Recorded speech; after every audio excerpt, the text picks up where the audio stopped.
Next తెలియదు కదా ఎవరికి తెలియదు.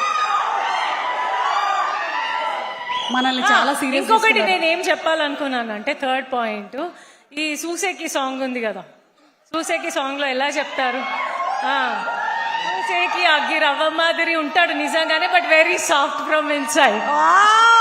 సూపర్.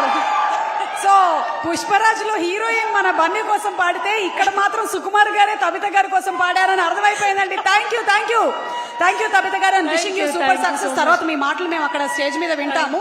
థ్యాంక్ యూ సుకుమార్ గారు. ఒక్క వన్ మాట మీ దగ్గర నుంచి. సుకుమార్ గారు, ఆర్య 2, పుష్ప, పుష్పరాజ్, అది మనం ఏం చేయలేం. మీరు చేసిన సెన్సేషన్ ఇది. We have to enjoy. It is very meditative. ఏమండి మీ ఇద్దరి కాంబినేషన్లో ఎప్పుడు ఇలా 1 part 1 part 2 అలాగే వస్తూ ఉంటుందా?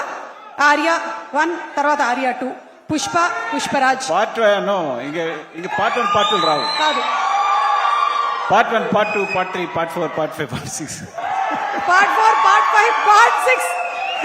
విన్నారా? ఇది విన్నారా? అంటే నాకు ఇప్పుడు అర్థమైంది, తగ్గేదేలే అనే టైటిల్ సుకుమార్ గారిదేనని. ఓకే, ఒక 1 question to మన